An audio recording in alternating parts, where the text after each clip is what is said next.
13টা বিধানসভায় 3-13-39টা টিম, এর সাথে তাদের সহযোগীরা মানে যারা মূলত ব্লক শহর নির্বাচিত প্রতিনিধি, সিনিয়র লিডার, শাখা সংগঠন, তাদের যারা মোটামুটি যারা নেতৃত্ব দেন, তারাই যারা অর্গানাইজ করবেন। 26-এর শুরুতেই নতুন টিম নিয়ে হাজির বহরমপুর মুর্শিদাবাদ জেলা তৃণমূল কংগ্রেস। টিম নিয়ে পাড়ায় গিয়ে উন্নয়নের সংলাপ বলবেন টিমের দায়িত্বপ্রাপ্তরা। 13টি বিধানসভায় গঠিত হয়েছে 3টি করে টিম। 3টি টিমের শীর্ষে 3 জন করে নেতৃত্ব, অর্থাৎ 13 বিধানসভায় গঠিত 39টি টিম। সোমবার আনুষ্ঠানিকভাবে সেই টিমের নেতৃত্বদের নামের তালিকা প্রকাশ করলেন বহরমপুর মুর্শিদাবাদ জেলা তৃণমূল সভাপতি অপূর্ব সরকার।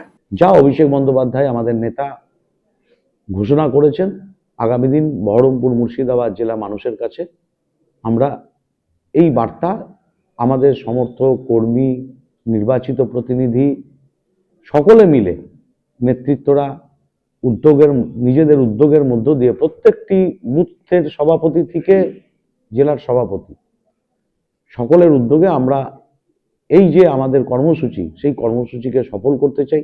পুরনো মুখেই কি ভরসা, নাকি দায়িত্বে নতুন মুখ? তৃণমূলের কোন টিমের দায়িত্ব কারা?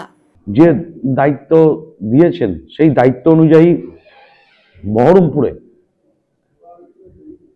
3টে টিমের দায়িত্বে নারুগোপাল মুখার্জি, আইজুদ্দিন মন্ডল, সঞ্জয় মুখার্জি, এর সাথে আরো অনেক আমাদের ছাত্র, যুব, এই যুব থেকে শুরু করে আমাদের কোথাও চেয়ারম্যান, ভাইস চেয়ারম্যান, পঞ্চায়েত সমিতির সভাপতি, জেলা পরিষদ কর্মাধ্যক্ষ, সভাধিপতি, সবাইকেই এই টিমের মাথা হিসেবে দায়িত্ব দেওয়া হয়েছে। তার সাথে 5-7 জন থাকবেন, বা যারা বিধানসভার চেয়ারম্যান আছেন, তাদেরকেও এই দায়িত্বে একটি টিমের প্রধান দায়িত্ব দেওয়া হয়েছে।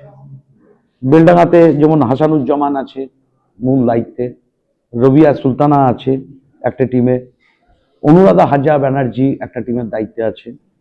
এরকম ভগবানগোলাতে রিয়াত হোসেন সরকার এমএলএ, মীরা বিবি পঞ্চায়েত সমিতির সভাপতি, ইমরান হোসেন মল্লিক ব্লক সভাপতি। এরকম ভরতপুরে যেমন বদ্রেন্দ্রনিশা চৌধুরী পঞ্চায়েত সমিতির সভাপতি যেমন আছেন, আমার পাশে সুমনা আছে, জেলা পরিষদের কর্মাধ্যক্ষ ব্লক সভাপতি, তারও দায়িত্ব যেমন আছেন। আরেকটা নজরুল ইসলাম আমার ব্লক সভাপতি। 3টে টিমের 3টে মাথা হিসাবে দায়িত্বে আছেন। তাদের সঙ্গে আরো অনেকের নাম আছে, সে নামগুলো আমি ওনাদের কাছে পরে পাঠিয়ে দিচ্ছি। মোরওয়াই প্রতিমা রাজক আছে, নীলিমেশ বিশ্বাস আছে এবং গোলাম মুর্শেদ জর্জ আছে। 3টে টিমের দায়িত্বে। ডোমকলে কামরুজ্জামান ব্লক সভাপতি, হাজিগুল ইসলাম আমার কামরুজ্জামান টাউন সভাপতি, হাজিগুল হচ্ছে আমার ব্লক সভাপতি এবং আবু তাহের খান এমপি সাহেব একটা টিমের দায়িত্বে আছে। একইভাবে হরিহরপাড়ায় আমাদের চেয়ারম্যান, আমাদের সিনিয়র লিডার, আমাদের অভিভাবক নিয়ামত শেখ সাহেব আছেন, জিল্লার রহমান আছেন আমার ব্লক সভাপতি, জেলা পরিষদের মেম্বার, এবং পলাশ মীর আছে পঞ্চায়েত সমিতির সভাপতি। জলঙ্গিতে আব্দুর রাজ্জাক সাহেব আছেন এমএলএ, শামসুজ্জোহা বিশ্বাস আমাদের পূর্তের কর্মাধ্যক্ষ আছে জলঙ্গির একটা টিমের দায়িত্বে।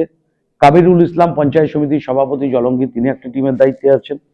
আমাদের এখানে আমি আছি, ইসারুল আছে পঞ্চায়েত সমিতির সভাপতি আছে, আমার সাথে চেয়ারম্যান আরো যারা যারা আছেন সব তারা আছেন, সিনিয়র লিডাররাও আমাদের সাথে আছেন।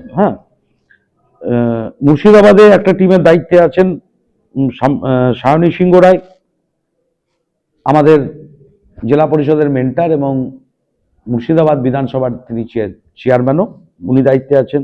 হাজেরা বিবি পঞ্চায়েত সমিতির সভাপতি একটি টিমের দায়িত্বে আছেন। একটি টিমের দায়িত্বে ইন্দ্রজিৎ ধর আছে, সাথে আমাদের সেখানকার আরো জেলা পরিষদ, আমাদের ব্লক সভাপতি, টাউন সভাপতি, এরা সবাই প্রতিটা টিমের মধ্যেই তারা কিন্তু আছেন। আমাদের নওদাতে একটা আছে সাইনা মমতাজ খান, তিনি এমএলএ একটা টিমের দায়িত্বে। শফিউজ্জামান শেখ একটা টিমের দায়িত্বে, জেলা পরিষদের আমার কর্মাধ্যক্ষ, ব্লক সভাপতি। সাহাদুল ইসলাম পঞ্চায়েত সমিতির সভাপতি, তিনি একটি টিমের দায়িত্বে আছেন। 3টে টিমের মধ্যে রানীনগরে আব্দুল শ্রমিক হোসেন আছে একটা টিমের দায়িত্বে। একটা টিমের মেহবুব মুর্শেদ ব্লক সভাপতি আছেন। একটা টিমে আছেন তাজিমউদ্দিন খান, জেলা পরিষদের মেম্বার। রেজিনগরে 3টে টিমের মধ্যে একটি টিমের দায়িত্বে আছেন আমাদের রবিউল আলম চৌধুরী, আমাদের এমএলএ, সিনিয়র লিডার দীর্ঘদিনের। একটা টিমে আছে নজরুল ইসলাম, আমাদের সভাপতি প্রাক্তন আমাদের পঞ্চায়েত সমিতির সভাপতি নজু, আরেকটা টিমে আছে পঞ্চায়েত সমিতির সভাপতি। এই হচ্ছে আমাদের 13টা বিধানসভায় 3-39টা টিম। কয়েক মাস পরেই রাজ্যে বিধানসভা ভোটকে টার্গেট করেই কি 3 টিম গঠন তৃণমূলের? টিম নিয়ে কি বললেন জেলা সভাপতি? কি পরিকল্পনা আগামী দিনে? বুথ আমরা প্রতিদিন যাব, আমরা 4টে করে বুথে আমরা এভরিডে যাব। আমাদের স্বাগত মিছিল হবে কিছু মানুষের কাছে যারা সমাজের মধ্যে ওপিনিয়ন জেনারেট করেন, অর্থাৎ মমতা বন্দ্যোপাধ্যায়ের যে উন্নয়ন, সেই উন্নয়ন আমরা বলবো, তাদের সাথে দেখা করে কিছু আমাদের তৃণমূল নেতা কর্মী তাদের সংবর্ধিত করব এবং কোনো বাজারের মধ্যে কোনো বুথে কোথাও আমরা ছোট সভা করব, যেখানে পাড়ার সংলাপ হিসাবে আমরা উন্নয়নের কথা বলবো। Bureau report, imagine community media.